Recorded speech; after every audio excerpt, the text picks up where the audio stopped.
اس آنے والے رمضان کو ہم لائف چینجنگ کے لیے ایک ورکشاپ سمجھ لیں کہ میں نے اپنی زندگی کو ٹھیک کرنا ہے، اور اس مہینے میں جبکہ بہت سارے مواقع ہیں ٹھیک ہونے کے، اس سے میں نے فائدہ اٹھانا ہے۔ یہ گولڈن چانس ہے، اس کو میں نے اویل کرنا ہے، اس چانس کو ضائع نہیں ہونے دینا۔ اگر ہم بغیر منصوبہ بندی کے رمضان گزاریں گے، جو ہمارے دل میں تمنائیں ہیں نا کہ یہ نیکیاں کرنی ہیں، نہیں کر سکیں گے۔ ان گناہوں سے اپنے آپ کو بچانا ہے، چھڑانا ہے، ان سے جان چھڑانی ہے، نہیں کر پائیں گے۔ صرف ایک مہینہ ہی ہے، لیکن یہ اگلے 11 مہینے کو منظم کر سکتا ہے اگر ہم نے رمضان کا حق ادا کیا اور رمضان کو صحیح طریقے سے مینج کر کے گزارا۔ اس کا فائدہ کیا ہوگا؟ آنے والا پورا سال مینج گزرے گا، منظم گزرے گا۔ حضرت امام ربانی مجدد الفسانی رحمۃ اللہ علیہ فرماتے ہیں، مکتوبات میں لکھا ہے کہ جس کا رمضان کا مہینہ منظم گزرا، آرگنائز گزرا، اس کا اگلا پورا سال منظم گزرے گا۔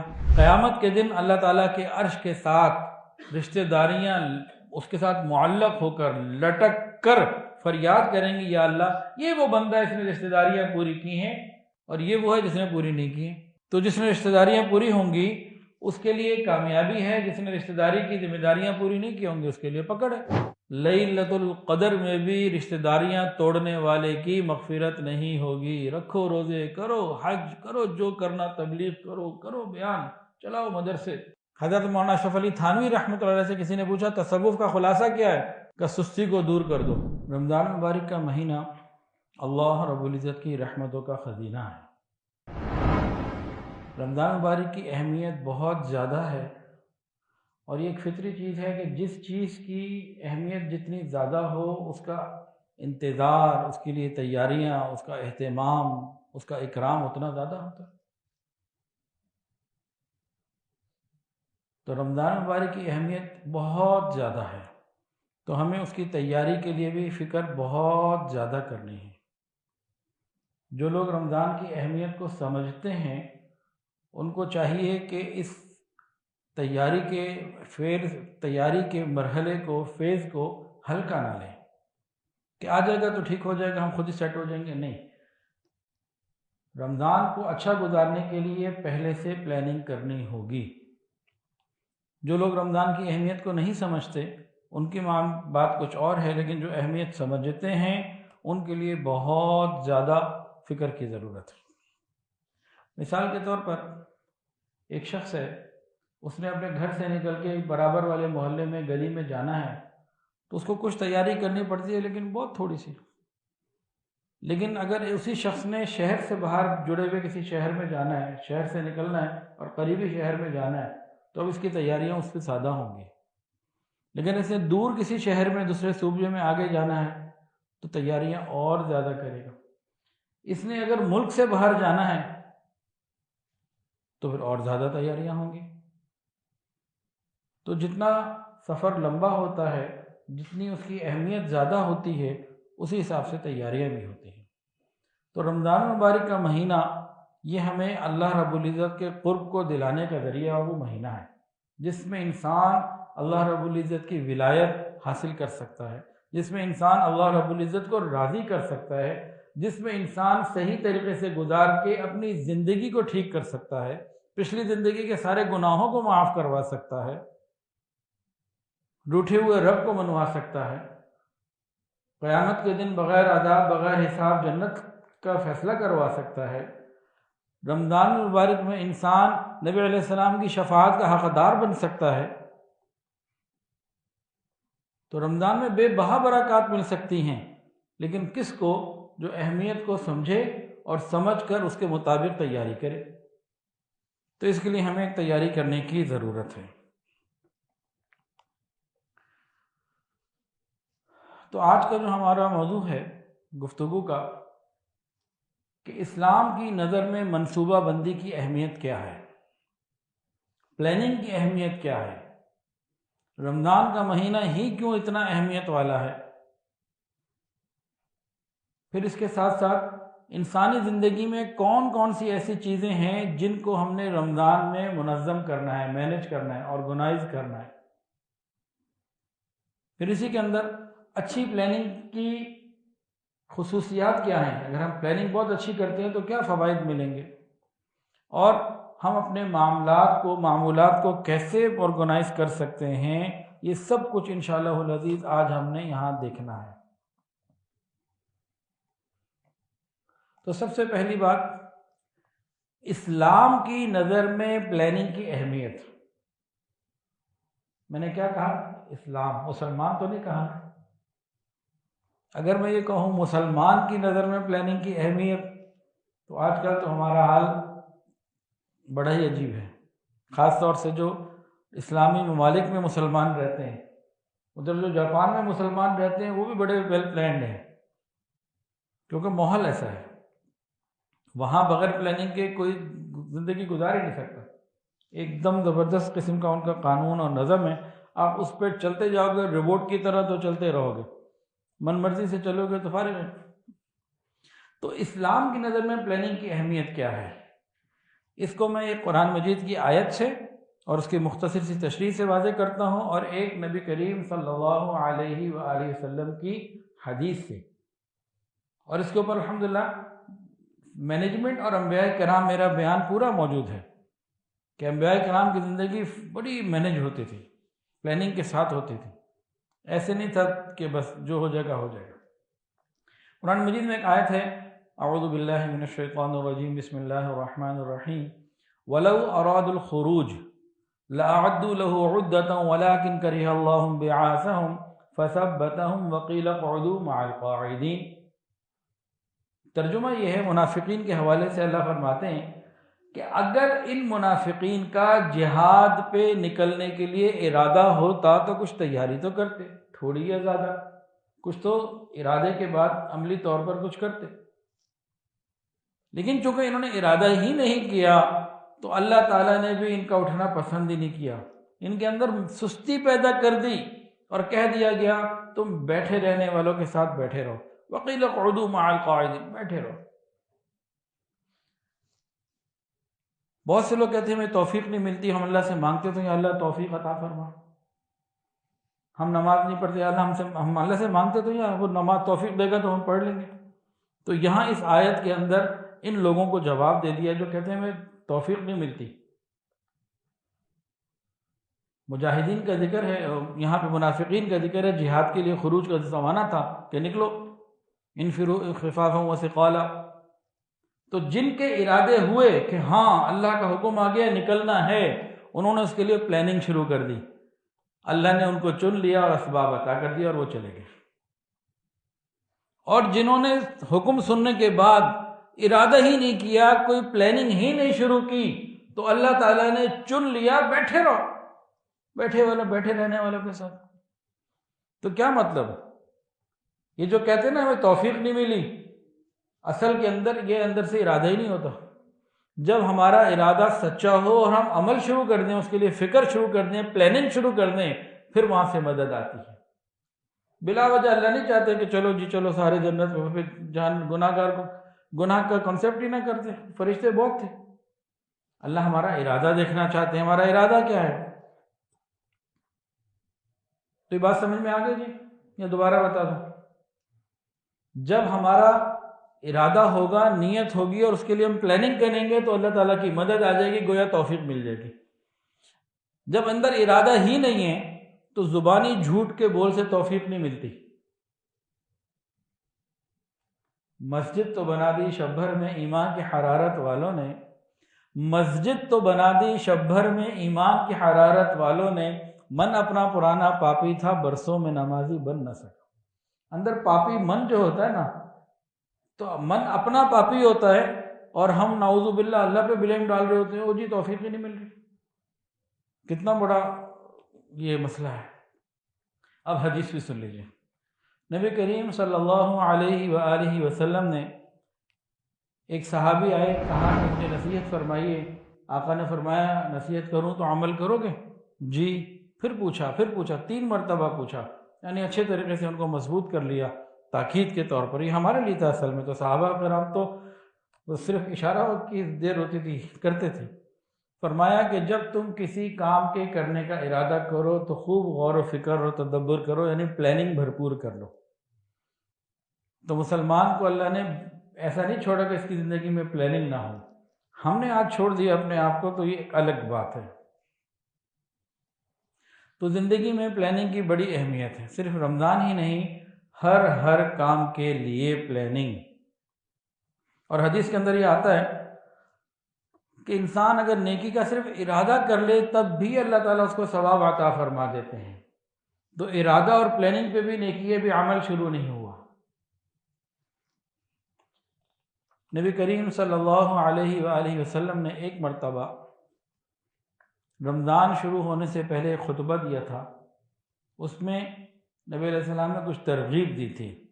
نبی علیہ السلام نے فرمایا کہ تمہارے پاس رمضان کا مہینہ آ رہا ہے، یہ عظیم مہینہ ہے، شہر برکہ، برکت والا مہینہ ہے.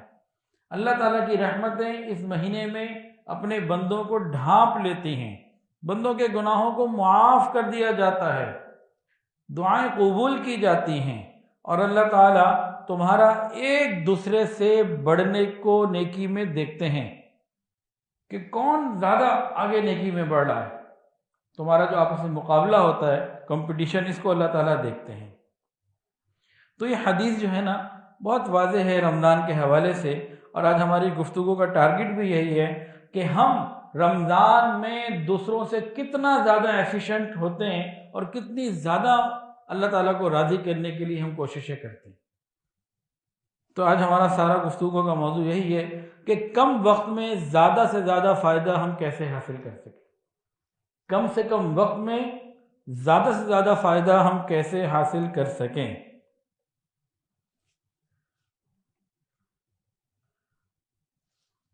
آج کل کے اس ماڈرن زمانے میں باقاعدہ پلاننگ کی اہمیت کے اوپر کورسز کروائے جاتے ہیں بہت ساری جگہوں پہ. تو مینجمنٹ کے اندر پلاننگ بہت اہمیت ہے. آج کل مینجمنٹ کے کورس کروائے جاتے ہیں اور مینجمنٹ کے اندر پلاننگ کی بہت زیادہ اہمیت ہے. اور پلاننگ کی قرآن و حدیث کے اندر بھی آپ نے تفصیل تھوڑی سی سن لی. کسی نے یہ کہا if you fail to plan you are planning to fail. اگر آپ پلاننگ کرنے میں ناکام ہیں اور کام شروع کر رہے ہیں تو اس کا مطلب ہے آپ کام ناکام ہونے کے لیے شروع کر رہے ہیں، پھر آپ کی پلاننگ فیل ہونے کی ہے. if you fail to plan، اگر آپ فیل ہو گئے پلان کرنے میں، پلاننگ میں فیل ہو گئے تو اس کا کیا مطلب ہے؟ پھر اگر آپ کوئی کام شروع کریں گے تو آپ نے پہلے سے پلان یہ کر لیا کہ ہاں میں نے فیل ہی ہونا ہے. حضرت جی سے میں نے سنا، حضرت فرماتے ہیں ویل پلان ہاف ڈن، صحیح پلاننگ ہو گئی آدھا کام ہو گیا. تو ہم آتے ہیں کہ پلاننگ کا فائدہ کیا ہوتا ہے.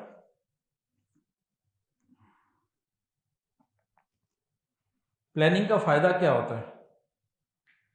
پلاننگ کے 5 فائدے ہیں. کتنے جی؟ 5 فائدے. پہلا فائدہ ہدف کا تعین، گول سیٹنگ. ٹارگٹ سیٹنگ ہمیں کرنی ہے کہ ہمارا ٹارگٹ کیا ہے، گول کیا ہے. پہلا فائدہ یہ ہے. مثال کے طور پر میں بھی رمضان میں 10 قرآن مجید کی تلاوت کرتا تھا تو اس دفعہ 11 کی کروں گا. میں 5 کی کرتا تھا تو 6 کی کروں گا، 2 کی کرتا تھا تو 1 کروں گا، بالکل نہیں کرتا تو اب کچھ کروں گا. ہم ٹارگٹ سیٹ کریں گے. پلاننگ میں ہمارا سب سے پہلا کام کیا ہے؟ گول کی سیٹنگ، ٹارگٹ سیٹ کرنا ہے.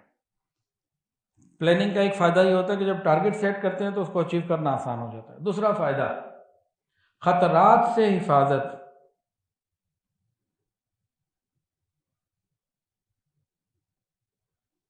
بہت ساری رکاوٹیں ہوتی ہیں، ہرڈلز ہوتی ہیں، انسان ان سے بچ جاتا ہے. خطرات سے حفاظت. مثال کے طور پر خطرات کیا ہوتے ہیں جی؟ اگر ہماری پلاننگ نہیں ہے، کوئی ٹارگٹ سیٹ نہیں کیا ہوا تو ہمارا وقت کبھی ادھر ضائع ہو گیا کبھی ادھر ضائع ہو گیا. نہیں تو یہ موبائل تو ہماری ہاتھ کی ہتھ کڑی تو بن گیا ہے نا.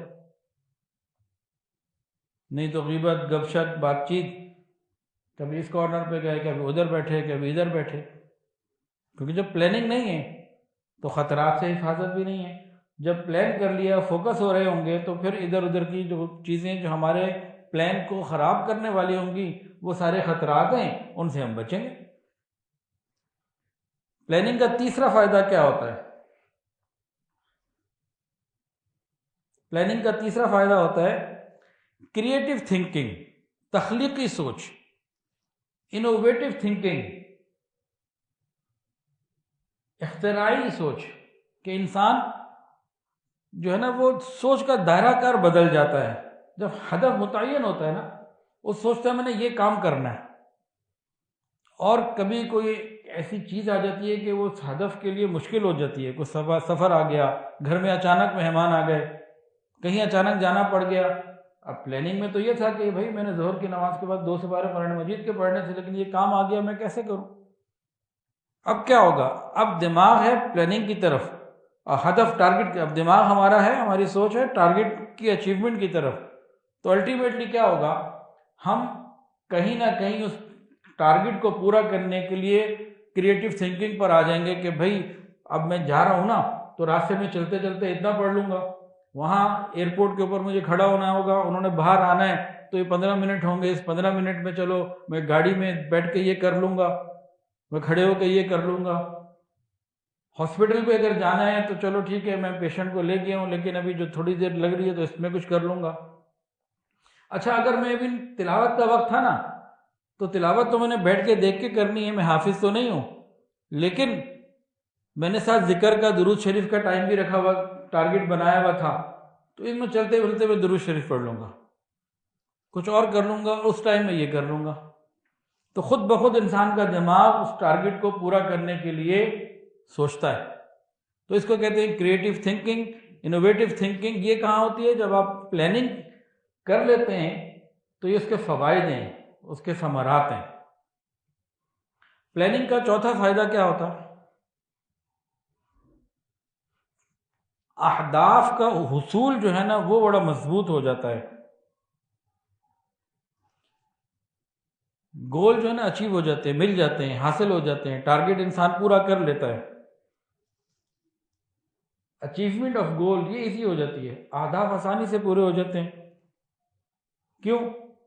اسی لیے کہ جب انسان نے ہدف بنایا، اسی لیے بنایا کہ میں نے پورا کرنا ہے، اور جب اس نے پورا کرنے کا ارادہ کیا اور دماغ ہر طرف سے لگا ہوا کہ مجھے اس ٹارگٹ کو ضرور پورا کرنا ہے، تو کسی نہ کسی طرح وہ کر ہی لیتا ہے۔ اور اگر پلاننگ نہ ہو تو پھر ٹارگٹ بھی نہیں ملتے۔ ایسے آپ سوچتے رہیں کہ میں اس رمضان میں اتنی تلاوت کروں گا، اتنا یہ کروں گا، کچھ بھی نہیں ہو پاتا اگر پلاننگ نہیں کی تو، وہ خالی تمنا رہ جاتی ہے، اس تمنا پہ اجر نہیں ملتا۔ اور پانچواں فائدہ کیا ہوتا ہے؟ مسلسل ترقی اور بہتری۔ پلاننگ کا پانچواں فائدہ کیا ہوتا ہے؟ مسلسل ترقی اور بہتری۔ ہماری کارکردگی اور صلاحیت بڑھتی چلی جاتی ہے، بڑھتی چلی جاتی ہے، اس کے لیے کوئی لمٹ نہیں رہتی، یعنی کنٹینیوس ڈیولپمنٹ اینڈ امپروومنٹ۔ یہ پانچواں فائدہ ہے پلاننگ کا۔ یہ فائدے ان کو محسوس ہوں گے جو زندگی کو پلان کر کے گزارنا شروع کریں گے۔ تو ہم رمضان کو پلان کریں تو یہ سارے فائدے ہم اپنی آنکھوں سے دیکھیں گے۔ ہاں، اگر ہم بغیر منصوبہ بندی کے وقت کوئی کام کریں، جیسے رمضان کی بات ہے، اگر ہم بغیر منصوبہ بندی کے رمضان گزاریں گے تو کیا ہوگا؟ جو ہمارے دل میں تمنائیں ہیں نا کہ یہ نیکیاں کرنی ہیں، نہیں کر سکیں گے۔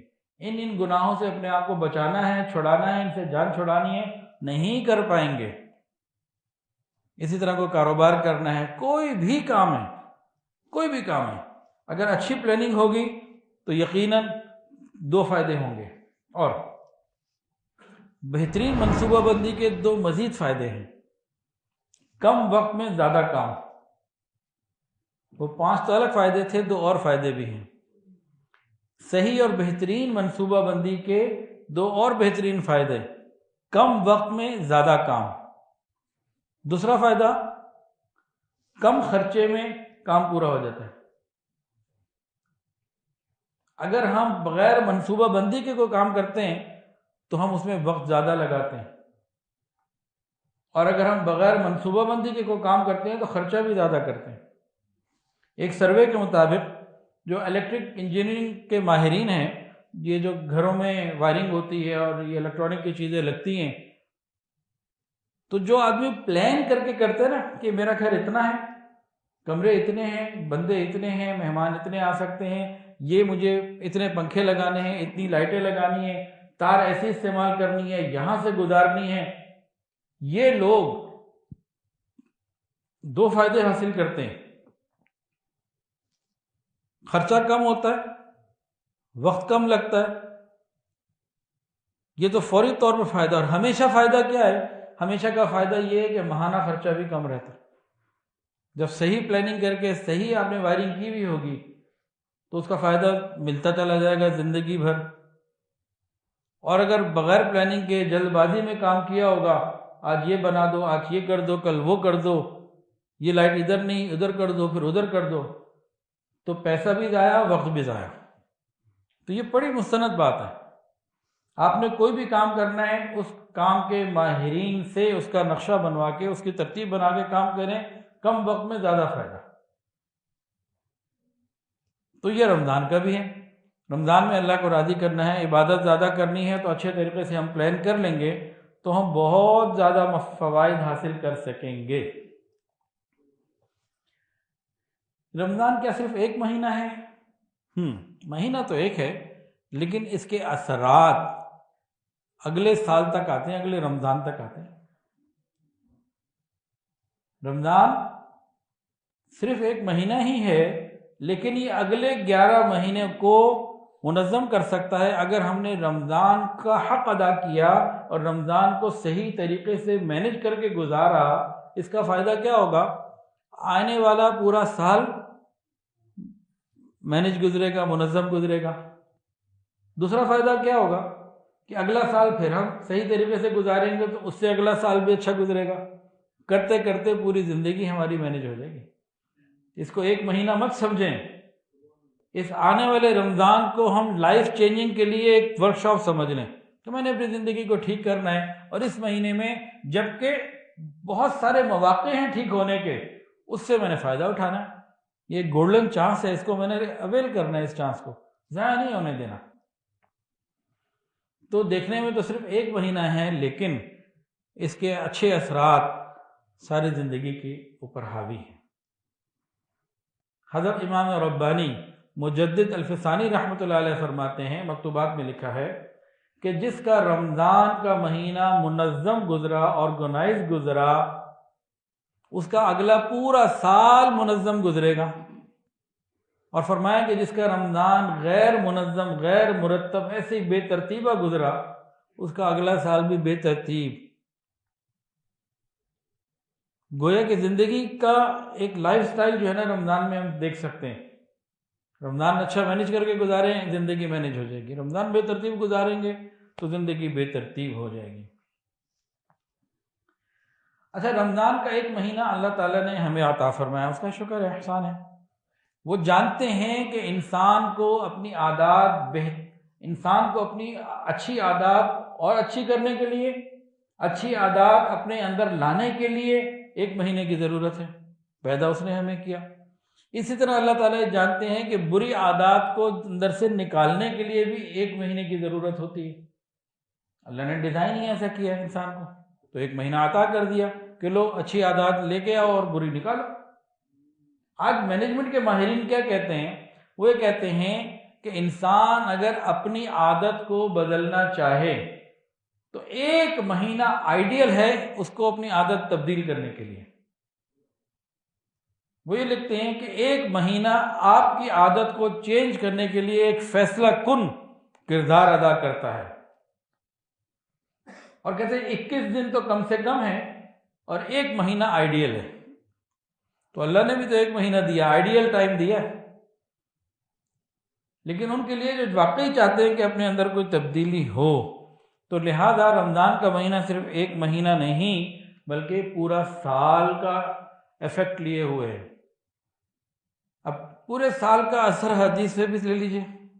نبی کریم صلی اللہ علیہ وآلہ وسلم نے ارشاد فرمایا کہ ایک رمضان گزشتہ رمضان کے درمیان کے گناہوں کا کفارہ بن جاتا ہے. جس نے رمضان اچھا گزارا نا تو اسی کے پچھلے سال کے گناہ بھی معاف ہونے ہیں. جس نے رمضان ہی کی قدر نہ کی تو اس کے تو رمضان والے بھی معاف نہیں ہونے، تو پچھلے کیسے ہو جائیں گے؟ تو رمضان اچھا گزارنے کا اثر پورے سال پر ہے. یہ حدیث کے اندر بھی اس بات کا اشارہ موجود. رمضان مبارک کا مہینہ کچھ لوگوں کی مصروفیات کو کم کر دیتا ہے، کچھ کی بڑھا دیتا ہے. کاروباری طور پہ دیکھیں تو اکثر کاروبار مسلمان ممالک میں کم ہو جاتے ہیں، ڈیوٹی آورز کم ہو جاتے ہیں، روزہ رکھا ہوا ہوتا ہے، اتنی ہمت نہیں ہوتی. تو بہت سارے کاروبار ایسے ہیں جو رمضان میں تھوڑا کم ہوتے ہیں، بلکہ کافی بھی کم ہو جاتے ہیں. اور کچھ ایسے ہیں جو رمضان میں اور بالخصوص آخری عشرے میں بہت بڑھ جاتے ہیں. سموسے والے، پکوڑے والے، دہی بڑے والے، یہ تو انتظار کرتے ہیں کہ رمضان آئے اور کہتے ہیں سارا سال ہی رہے. کیونکہ رمضان، روزے اور سموسے کو ہم پاکستانیوں نے جوڑ دیا ہوا ہے پکوڑوں کو. اس کے بغیر ہمارا کام شاید روزہ نہیں پورا ہوتا، پتہ نہیں. تو ان کا کام بڑھ جاتا ہے. لیکن کچھ لوگ جیسے مٹھائی والے ہیں، کپڑے والے ہیں، جوتے والے ہیں، تو ان لوگوں کا کام بڑھ جاتا ہے. تو یہ تبدیلیاں آتی ہیں. اسی طرح رمضان کے مہینے میں عورتوں کی ذمہ داریاں بہت بڑھ جاتی ہیں. سحری افطاری کے حساب سے تو ان کی ذمہ داریاں بھی بڑھ جاتی ہیں. اب یہ جو ماحول میں تبدیلیاں آ رہی ہیں، پھر سحری افطاری اور تراویح کے احکامات ہیں، روزے کو اچھے رکھنے کے احکامات ہیں، اور اللہ چاہتے ہیں کہ تم نیکی میں ایک دوسرے سے زیادہ آگے بڑھو، تو ان سب کے لیے کوئی پلاننگ کی ضرورت ہوتی ہے. تو وہ پلاننگ اگر ہم کریں گے تو بہت ہی خیر ہوگی. اچھا، یہ جو ایک اللہ پاک چاہتے ہیں نا فَلْيَتَنَافَسِ الْمُتَنَافِسُونَ، کہ تم نیکی میں ایک دوسرے سے آگے بڑھو، اس کے بہت سارے فائدے ہیں. ایک فائدہ بڑا عجیب، یہ عبادات میں ایک دوسرے سے آگے بڑھنا، یہ رجحان اگر ہمارے گھروں میں زندہ ہو گیا تو یہ ہماری نسلوں میں ٹرانسفر ہوگا. ایک جنریشن سے دوسری سے جنریشن کو پہنچے گا، پھر اگلی جنریشن کو پہنچے گا. جن گھروں میں یہ ماحول باقی ہے ان کی نسلوں کے اندر یہ رجحان جاتا ہے، اور جو سستی کرتے ہیں، غفلت کرتے ہیں، تو ان کی نسلوں کے اندر یہ رجحان نہیں پہنچتا. اللہ تعالیٰ چاہتے ہیں کہ رمضان کے مہینے میں تم زیادہ سے زیادہ نیکی کرو، آگے بڑھو، مجھے بن کے دکھاؤ میرا، تو تمہاری نسلیں تمہاری بن جائیں گی. تم میرے بن جاؤ، تمہاری نسلیں تمہاری بن جائیں گی. پھر یہ تمہاری اچھی عادات وہاں ٹرانسفر ہو جائیں گی. کچھ دن پہلے میں ایک جگہ بیٹھا ہوا تھا، ایک صاحب بیٹھے ہوئے تھے.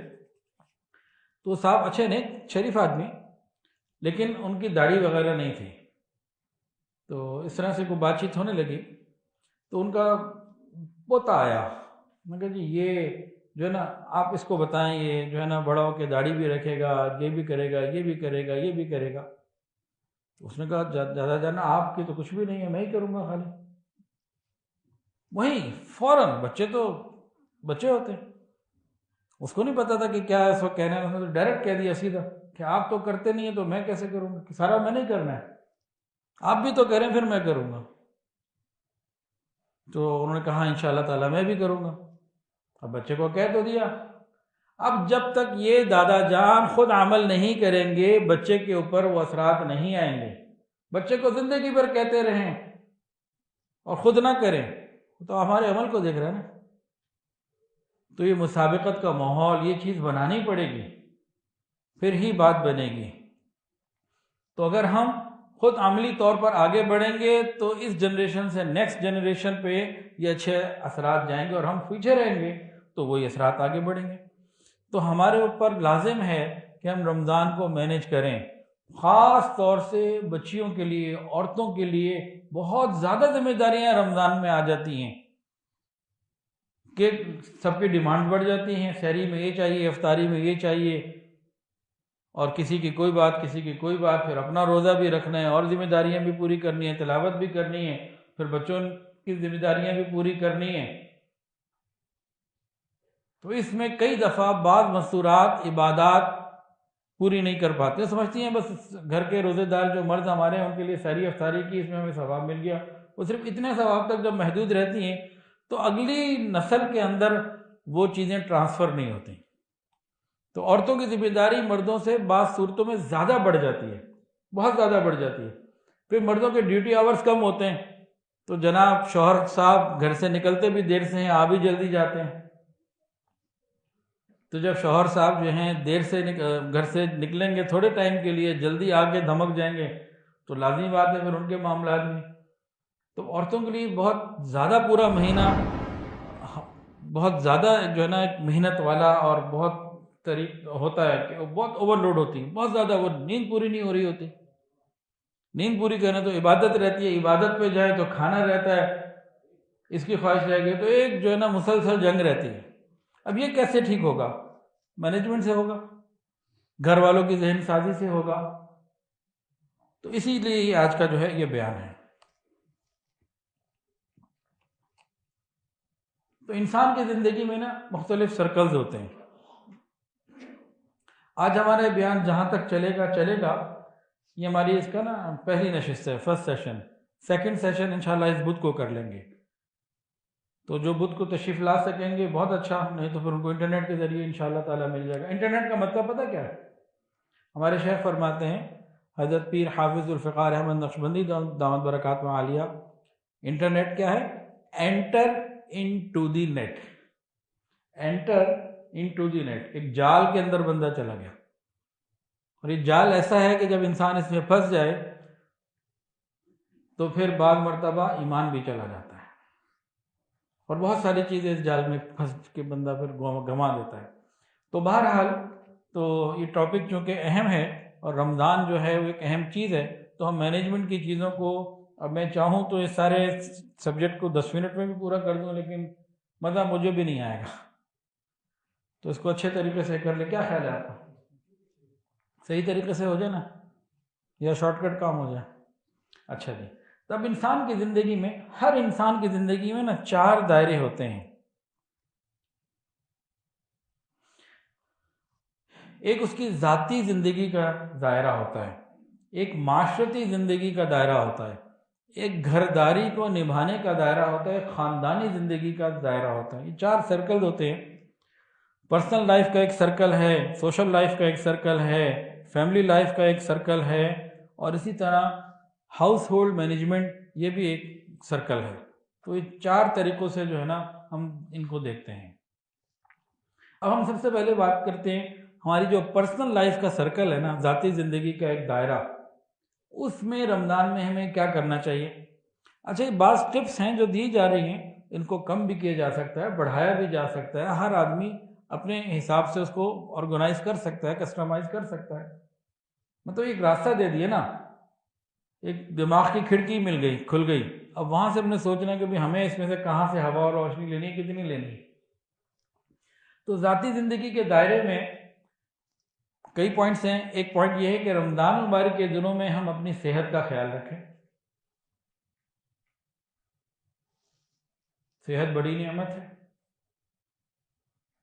بہت سارے لوگ ہمارے معاشرے میں ایسے ہیں جو یہ چاہتے ہیں کہ ہر سال وہ اپنا میڈیکل چیک اپ کروائیں، بہت سارے، خاص طور سے جن کی عمر 40-50 سے اوپر چلی جاتی ہے، تو ڈاکٹر بھی کہتے ہیں ہر سال آپ کچھ ٹیسٹ ایسے ہیں جو کروا لیا کرو، ذرا اپڈیٹ رہے۔ تو بھائی ان لوگوں کو یہ مشورہ ہے کہ وہ رمضان سے پہلے یہ سارے ٹیسٹ کروا لیا کریں، اس نیت کے ساتھ کہ رمضان کو میں نے بہت اچھا گزارنا ہے۔ تو یہی میڈیکل ٹیسٹ جس کو جو ہوں گے، یہی انشاءاللہ تعالیٰ ثواب کا ذریعہ بن جائیں گے کہ بھی رمضان میں نے اچھا گزارنا ہے۔ مجھے شوگر ہے یا مجھے کوئی اور بیماری، الحمدللہ مجھے کوئی بیماری نہیں ہے، الحمدللہ، کسی کو کوئی شوگر ہے، کسی کو کوئی مسئلہ ہے، تو بھئی وہ اس نیت کے ساتھ یہ چیزیں کرے کہ میں نے روزے رکھنے اچھے طریقے سے، تراویح 20 پڑھنی ہے ڈٹ کے کھڑے ہو کے، اور تہجد بھی پڑھنی ہے، سحری بھی کرنی ہے، افطاری بھی کرنی ہے، تو اپنی صحت کو میں کیسے مینیج کروں؟ تو وہ ٹیسٹ بھی کروائے اور اس کو آرگنائز کرے تو گزر جائے گا انشاءاللہ العزیز، رمضان اچھا گزر جائے گا۔ تو اپنی صحت کو دیکھیں۔ صحت میں بہت ساری چیزیں دیکھنے کی ضرورت ہے۔ اپنی نیند کو آرگنائز کریں۔ بے شمار نہیں، شاید سارے ہی ڈاکٹر اس بات پر متفق ہیں کہ جس کی نیند صحیح نہیں ہے اس کی صحت ٹھیک نہیں رہ سکتی۔ میں نے ایک کتاب لکھی، سلیپ مینجمنٹ، اس کا سینٹرل آئیڈیا کیا ہے نبی علیہ السلام کی رات نام رکھا سلیپ مینجمنٹ، اور اس میں پھر میڈیکلی، نفسیاتی، معاشرتی بہت سارے پوائنٹس لکھیں اور احادیث بھی ہیں، تو اس میں چیزیں لکھی بھی ہیں۔ وہ کتاب میرا ایک بیان ہوا مینٹل ہاسپٹل لاہور میں، تو وہاں کے ایک سینئر ڈاکٹر تھے، تو اس وقت ان کی جو وہاں کی جاب تھی نا 33 سال گزر چکے تھے، ریٹائرمنٹ کے قریب تھے۔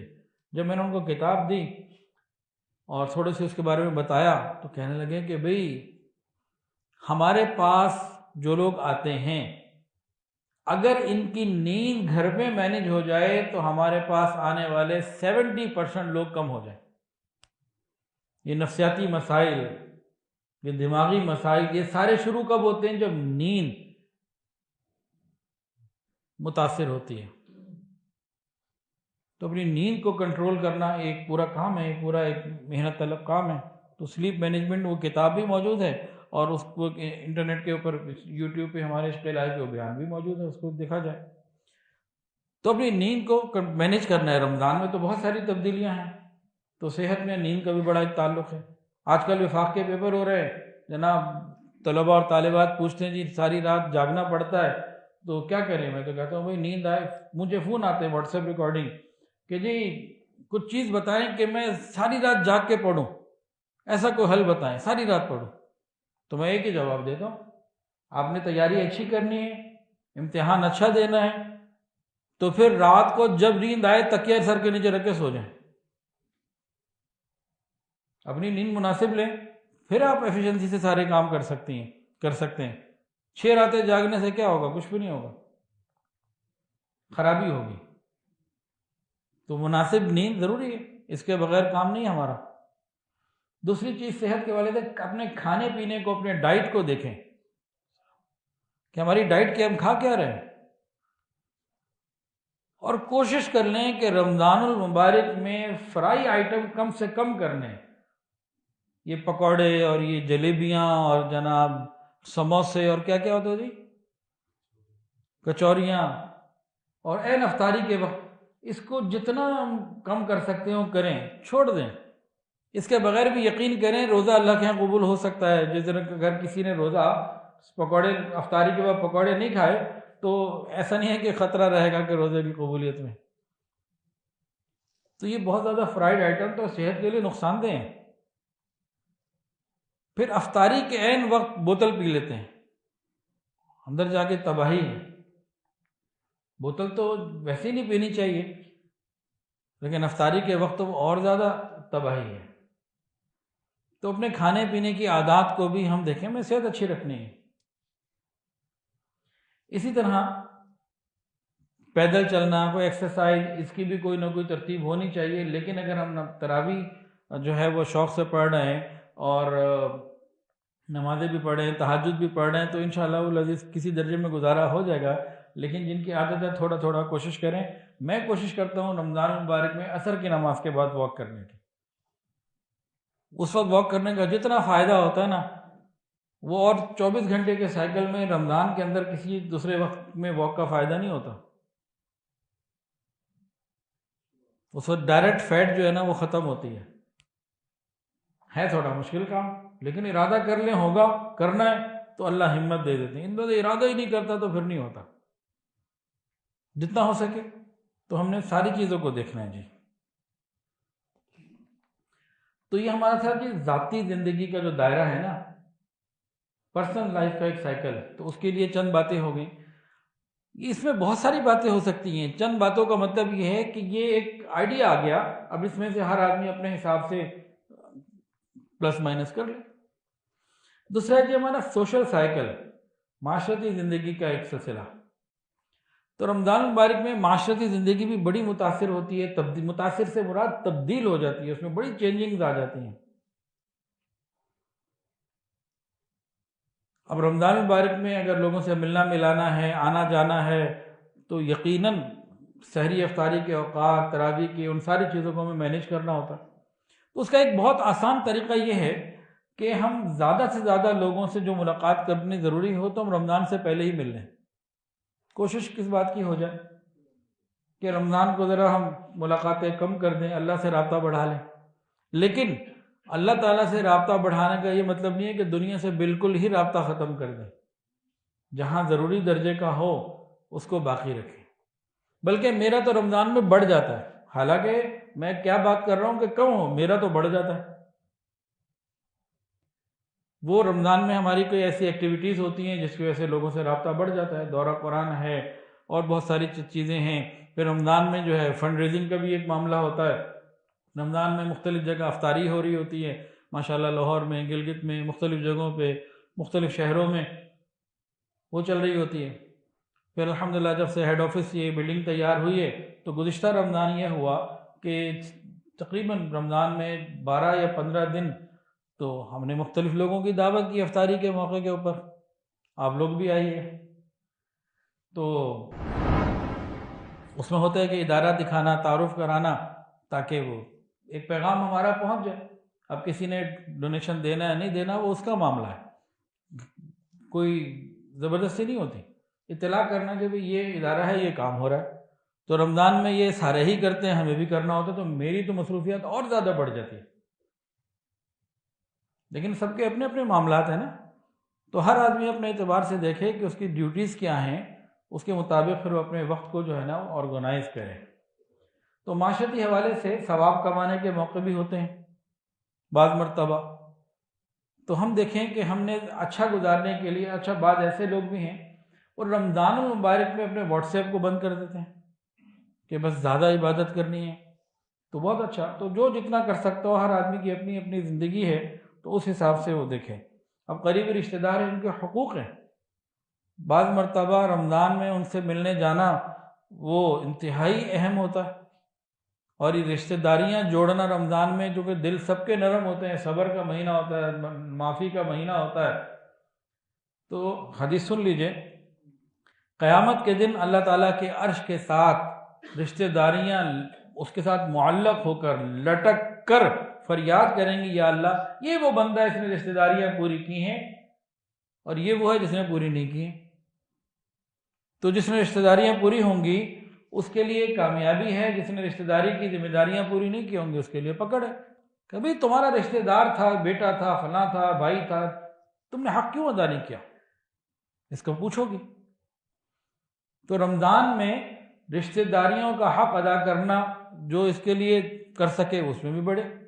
ہاں اس بات کو ذہن میں رکھیں کہ 15 شعبان کی رات کو اور 27 رمضان کی رات کو معافی نامہ واٹس ایپ پر اسٹیٹس پر لگانے سے معافی نہیں ملا کرتی۔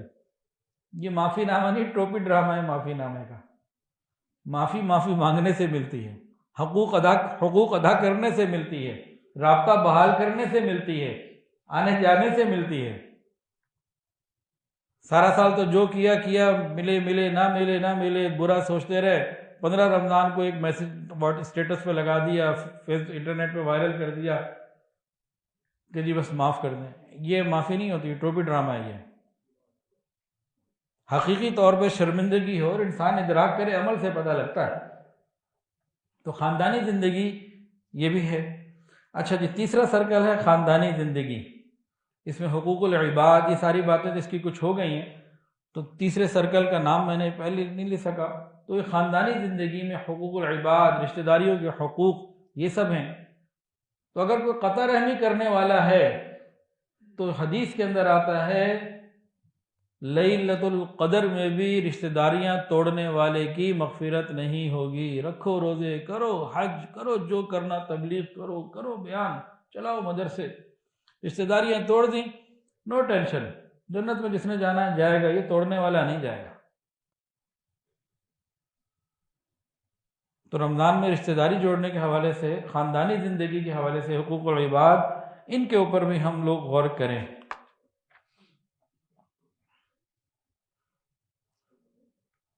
پھر گھرداری کا جو سائیکل ہے، یہ مرد کے لیے بھی ہے، عورت کے لیے بھی۔ عورت کا تو بہت زیادہ بڑھ جاتا ہے۔ اب جو گھرداری والا ہے نا، آج ہماری بس یہ آخری بات ہوگی، باقی اس ٹاپک کو ہم انشاءاللہ تعالی بدھ والے دن کنٹینیو کریں گے انشاءاللہ تعالی۔ جو گھرداری کا سائیکل ہے، مرد کا بھی ہے، عورت کا بھی ہے، بچے بھی ہیں، بوڑھے بھی ہیں، ماں باپ بھی ہیں، کوئی گھر میں بعض دفعہ بیمار بھی ہوتے ہیں، تو اس سائیکل کو بھی پورا تیار کرنے کی ضرورت ہوتی ہے۔ بلکہ کیا ہونا چاہیے، ہم میں سے ہر شخص رمضان المبارک میں اپنے اپنے گھر میں ایک قرارداد پاس کرے، اس کا نام رکھے قرارداد رمضان، رمضان ریزولوشن۔ جیسے قرارداد لاہور تھی نا، جسے قرارداد پاکستان کہتے ہیں، یہ کب ہوئی تھی؟ 21 مارچ 1940، ہاں 23 مارچ 1940، ٹھیک ہے۔ تو قرارداد رمضان گھر میں ہم پاس کریں، رمضان ریزولوشن ہونی چاہیے جی۔ وہ کیا ہے؟ اس میں جو مین پوائنٹ ہے نا، جو کی پوائنٹ ہے کہ رمضان مبارک کے تقاضوں کے مطابق اپنے گھر کے ماحول کو تبدیل کریں۔ یہ لائن چاہے تو لکھ لیجئے۔ رمضان ریزولوشن کیا ہے؟ قرارداد رمضان جو گھر میں مشورے سے پاس کرنی ہے، وہ رمضان المبارک کے تقاضوں کے مطابق اپنے گھر کے ماحول کو بدلنا ہے، گھر کا ماحول رمضان کے مطابق ڈھالنا ہے۔ جن گھروں میں رمضان کے مطابق ماحول بدل دیے جاتے ہیں وہاں گھر والے زیادہ سے زیادہ عبادت کر لیتے ہیں، اور جس گھر میں یا جن گھروں میں رمضان کے مطابق ماحول کو تبدیل نہیں کیا جاتا وہاں عبادات بھی زیادہ نہیں ہو پاتی۔ ماحول کا بہت بڑا اثر ہوتا ہے، ماحول خود بخود انسان کو عبادت پہ اکسا دیتا ہے۔ آج ہی میں جا رہا تھا ظہر کی نماز کے لیے پیدل، تو ہمارے ایک پڑوسی وہ گاڑی پہ جا رہے تھے، انہوں نے بٹھا لیا، بات چیت ہوئی تو میں نے کہا میں بھی جاپان سے آیا ہوں۔ انہوں نے کہا جی وہ میرا ایک دوست بھی جاپان گیا تھا، وہ تو سارے وہاں کے تو نفسیاتی مریض ہیں وہاں کے لوگ۔ میں نے کہا بھائی کیا مطلب؟ انہوں نے کہا جی وہ تو سارے پاگل ہیں۔ میں نے کہا بھائی آپ کیا کہنا چاہتے ہیں؟ میرا دوست گیا تھا، کہتا ہے یار وہ تو کچرا بھی ڈال رہے ہیں تو اس دن پلاسٹک کا ڈالو، اس دن لوہے کا ڈالو، اس دن دوسرا ڈالو، اس ڈبے میں یہ ڈالو، اس ڈبے میں یہ ڈالو، ایسے کرو ایسے کرو۔ کہتے ہیں میں تو وہاں جا کے پاگل ہی ہو گیا اور ڈرنے لگا کہ کوئی غلطی نہ ہو جائے، غلطی ہوگی تو جناب چالان ہو جائے گا۔ جس ڈبے میں کین ڈالنا ہے پیپسی کا، اس ڈبے میں اگر آپ نے ٹیشو پیپر والا کچرا ڈال دیا تو جرمانہ ہو جائے گا۔ جس دن آپ نے پلاسٹک بوٹل کا کچرا ڈالنا ہے اس دن آپ نے کوئی اور کچرا ڈال دیا تو جرمانہ ہو جائے گا۔ کہتے ہیں میں تمہارا کہ پریشان ہو گیا کہ یہ کدھر آ گئے، یہ تو سارے نفسیاتی لوگ ہیں، یوں نہیں کر سکتے وہ نہیں کر سکتے، اتنی پابندیاں۔ یہ ان کا اپنا دیکھنے کا ایک انداز تھا، کیونکہ یہاں تو ہر چیز کا ماحول کھلا۔ لیکن وہاں جا کے وہاں ہمارے ایک میزبان تھے وقاص، انہوں نے کہا کہ جو جاپان میں آتا ہے کچھ عرصے کے بعد یہاں کے ماحول میں وہ رنگا جاتا ہے، کہ ماحول ایسا ہے کہ آپ اس کے خلاف کر ہی نہیں سکتے۔ تو رمضان المبارک میں اگر ہم رمضان کے تقاضوں کے مطابق اپنے گھر کے ماحول کو بنا لیں گے تو سارے کام آسان ہو جائیں گے، اور اگر ہم ماحول نہ بنا سکے تو پھر ہم کچھ نہیں کر سکیں گے۔ تو یہ ماحول کا بہت بڑا اثر ہوتا ہے عبادت بہت زیادہ کرنے میں یا عبادت میں رکاوٹ بن جاتی ہے۔ ماحول نہ بناؤ تو یہی وقت سوشل میڈیا پہ کھیل کود میں گپ شپ میں ادھر ادھر ضائع ہو جاتا ہے۔ اس میں ماحول پورا نہ ہونے کے ہمارے معاشرے کے نقصانات کیا ہیں؟ رمضان کا مہینہ آتا ہے، ایک شوق ہوتا ہے، کریز ہوتا ہے، خوشی ہوتی ہے، 5-7 دن ڈٹ کے تراویح، ڈٹ کے روزے اور مزے عبادت کے لگ رہے ہوتے ہیں۔ 7-8 رمضان کے بعد ٹھنڈے پڑ جاتے ہیں، مسجدیں پھر خالی ہونا شروع ہو جاتی ہیں، جوش ٹھنڈا ہو جاتا ہے۔ اس کے بعد پھر طاق راتوں میں پھر جوش دوبارہ آتا ہے، 21ویں شب سے وہ واپس آ جاتا ہے، پھر 27ویں شب تک اور بڑھتا ہے، پورے پیک پہ پہنچ جاتا ہے، اور 27ویں شب کے بعد پھر نیچے گراف آتا ہے، اور چاند رات کے بعد تو سب واش ہو جاتا ہے۔ یہ کیوں ہوتا ہے؟ کہ ہم نے رمضان کی اہمیت کے مطابق پلاننگ نہیں کی ہوتی، رمضان کو ہم نے اچھا گزارنے کا سوچا نہیں ہوتا، اس لیے گزر نہیں پاتا، پھر چل رہے ہوتے ہیں۔ لیکن جو لوگ رمضان کے تقاضوں کے مطابق اپنے گھر کے ماحول کو بنا لیتے ہیں وہ پورا رمضان پھر اچھے طریقے سے گزارتے ہیں۔ وہ 7واں روزہ ہو یا 18واں روزہ ہو یا 28واں یا 29واں یا 30واں، ان کے لیے وہ رمضان کا وقت ہوتا ہے، قیمتی ہوتا ہے، اہمیت والا ہوتا ہے، کیونکہ اہمیت کو انہوں نے سمجھ کے اس کے مطابق تیاری کی ہوتی ہے۔ رمضان مینجمنٹ میں ناکامی کا سب سے بڑا سبب کیا ہے؟ رمضان مینجمنٹ میں ناکامی کا سب سے بڑا سبب کیا ہے؟ ابھی آپ لوگ اس کے جوابات دیجئے. کئی جواب ممکن ہیں، ایک میں نے دینا ہے. وہ میرا بیسیکلی حضرت تھانوی رحمۃ اللہ علیہ کا ہے. میرا کام کیا ہے، ایک ڈاکیے کا، بڑوں کی بات آگے پہنچا دیتا ہوں. تو مجھے تو کچھ نہیں آتا جاتا، جو بڑوں سے سنتا ہوں پہنچا دیتا ہوں. اب تو چھوٹوں سے بھی سیکھتا ہوں، بھائی جسے اچھی جو بات مل جائے تو آگے پہنچا دی، بس اتنا کام ہے. اچھا جی، رمضان مینجمنٹ میں ناکامی کی سب سے بڑی وجہ کیا ہو سکتی ہے؟ یا کئی وجوہات بتائیں. موبائل کا استعمال، ایک جواب آ گیا. اور ہمت نہیں کرتے، 2 جواب آ گئے. اور سوتے زیادہ ہیں، 3 جواب ہو گئے. اور زیادہ کھاتے ہیں، خوب کھاتے ہیں. سحری میں اس لیے زیادہ کھاتے ہیں کہ روزہ رکھنا ہے، اور افطاری میں اس لیے زیادہ کھاتے ہیں کہ سارا دن روزہ رکھے ہو، اب افطاری کا وقت ہے، اب بھی نہ کھاؤ. رمضان میں تو وزن کم ہونا چاہیے، بعض لوگوں کا بڑھ جاتا ہے اسی خوف میں کہ سحری میں زیادہ نہیں کھائیں گے تو روزہ دن نہیں گزرے گا، اور افطاری کے بعد بھوک لگ رہی ہوتی ہے تو پھر بہت زیادہ کھاتے ہیں. اچھا چلیں، اوور ایٹنگ ایک پوائنٹ آ گیا. اور عید کی تیاری رمضان کو ضائع کرتی ہے. اور یہ سارے جوابات درست ہیں، اور بھی ہو سکتے ہیں، لیکن جو اس میں رمضان مینجمنٹ میں ناکامی کی سب سے بڑی وجہ وہی ہے جو تصوف کے اسباق میں آگے نہ بڑھنے کی ہے، سستی. کوئی چیز رکاوٹ نہیں ہے سوائے ہماری ذاتی سستی کے. حضرت مولانا اشرف علی تھانوی رحمۃ اللہ علیہ سے کسی نے پوچھا تصوف کا خلاصہ کیا ہے؟ کہ سستی کو دور کر دو.